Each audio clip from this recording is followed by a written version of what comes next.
Basal ganglia is a very important subcortical structure which is involved in the execution of the motor functions. In this video, I am going to tell you the anatomical organization of the basal ganglia, the various nuclei in the basal ganglia, their types of neurons and the neurotransmitters, plus the efferents and the efferents of the basal ganglia.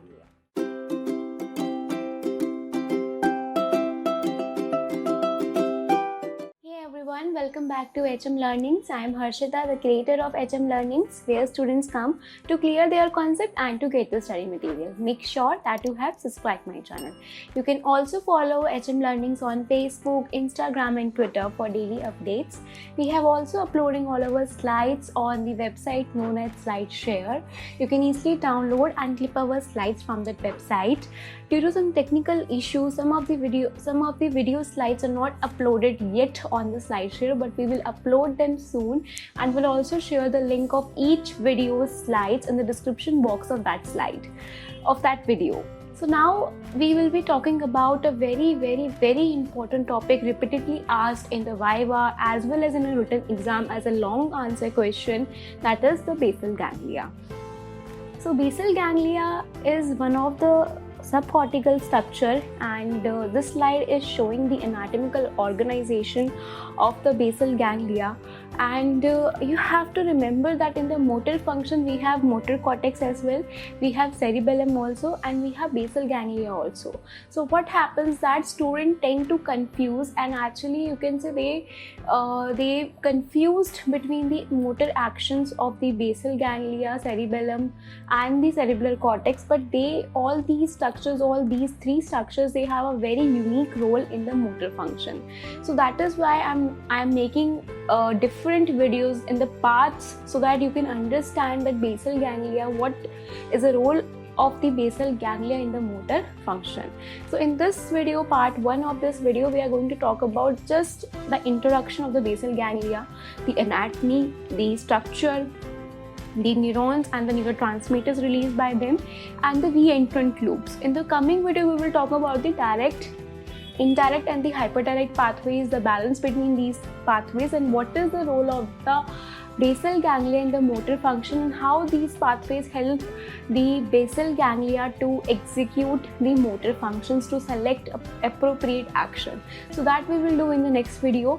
So here you can see actually that we have this is a coronal section of the brain, and you can see here that this is the caudate nucleus, which is the part of the basal ganglia.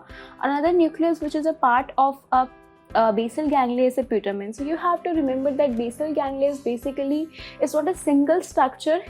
It is the group of the nuclei which are located in the subcortical region.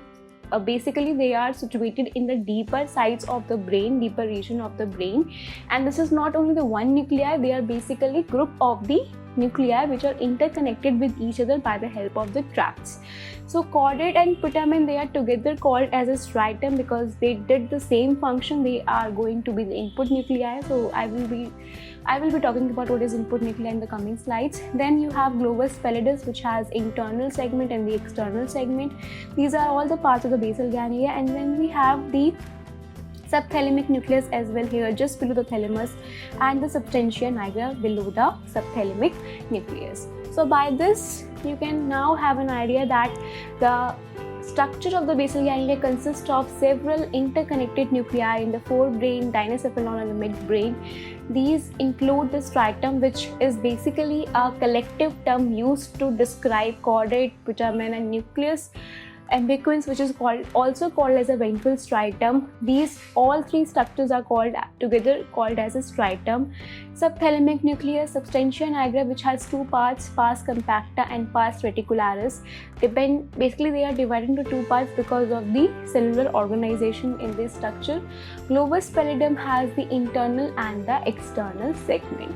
So now we know that because as I said that basal ganglia is playing a role in the motor function, in the execution of the motor function, you need to understand that because it has to do the function, every part of the body, every part of the brain is basically has to do the function by coordinating with the other structures as well, because basal ganglia is doing what? It is having a role in the motor function. So motor function it is able to perform because it is coordinating with the motor cortex as well as with the cerebellum. So motor function is basically done by these three structures, so there must be a coordination between these three structures. The coordination must be there, and the coordination, how the coordination can be maintained? When they receive the efferents from these structures and when they send the efferents to this structure. So the nuclei of the basal ganglia, which is going to receive the inputs from the cortex, the inputs from the thalamus, the inputs from the other regions of the cerebral cortex as well, they are called as an input nuclei, because they are receiving the input which is coming to the basal ganglia. So this includes three input nuclei we have. Number one is a striatum, then we have another one is a subthalamic nucleus, the short form is STN, and the substantia nigra pars compacta. So these are the three input nuclei which is going to receive the efferents coming from the other regions of the cortex and the thalamus. Intrinsic nuclei. Okay, before talking about the intrinsic nuclei, let's talk about the output nuclei. So output nuclei is going to send the output to what? Output to the different structures of the cerebral cortex, because the work done by the basal ganglia has to be received by the cerebral cortex as well. So the output is given by which nuclei? Two nuclei, globus pallidus internal segment, okay, GPI is a short form, and substantia nigra pars reticularis. So these are giving the efferents to the another structures. Intrinsic nuclei is basically present between the input and the output nuclei, and this includes your remaining part, which is the GPE. Okay, so now I hope you are clear, and the remaining thing you will be clear by this diagram. So here I will just erase the part above so that you can understand. Okay, so here you can see that you have cortex. From the cortex, the efferents are coming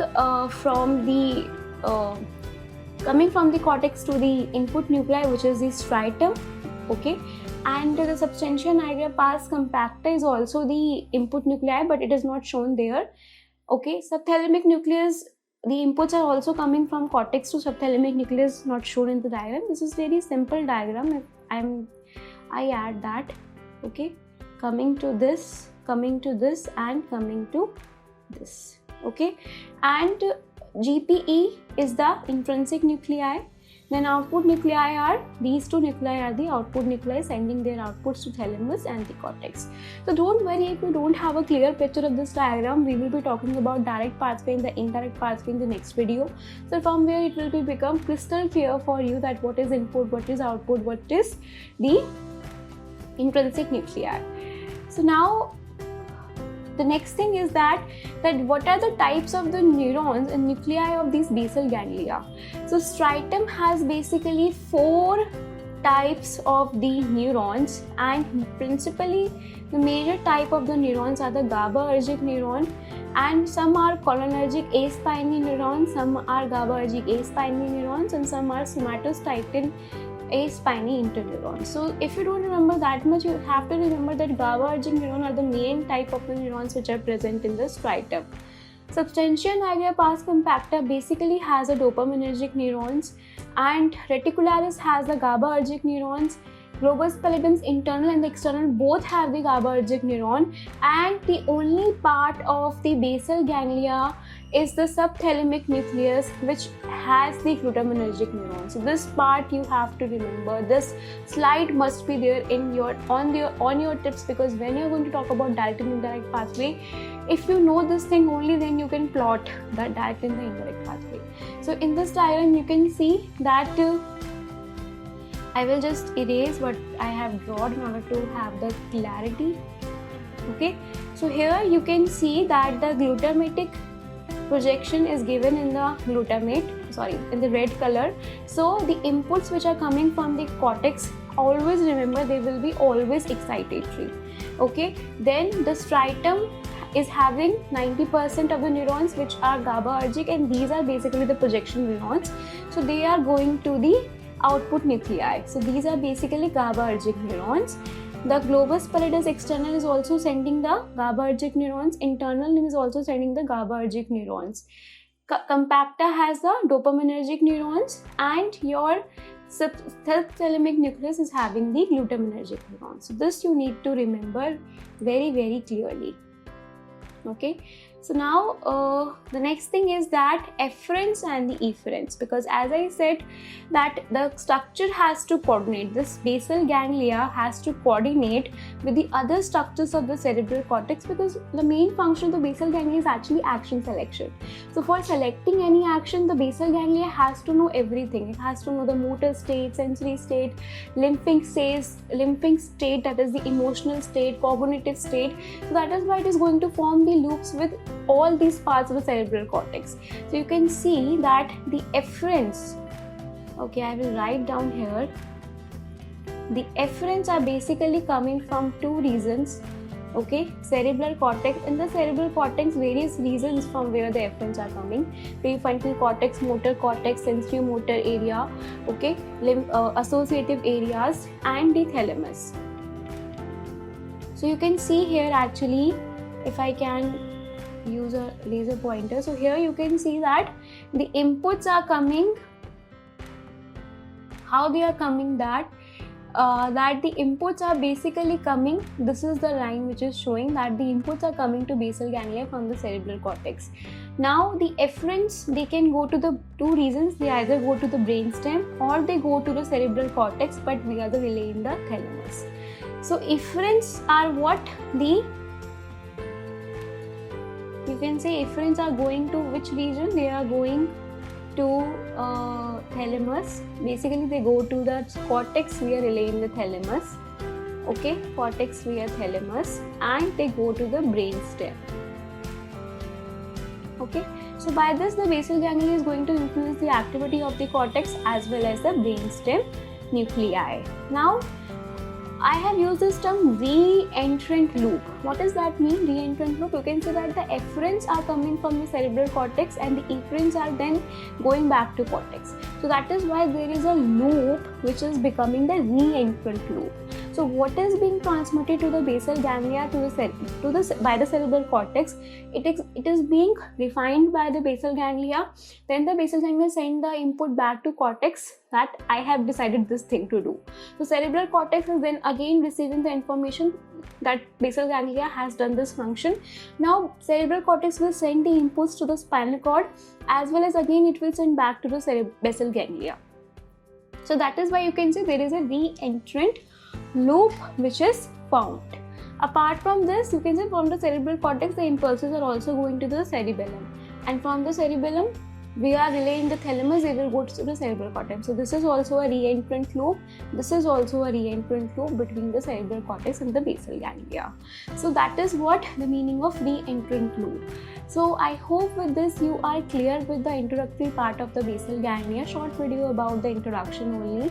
In the next video, direct and indirect pathway and the hyperdirect pathway we are going to do, and I will just tell you that this topic is actually a very tough topic, or you can say confusing topic, which requires lot of revision and lot of go through to this topic.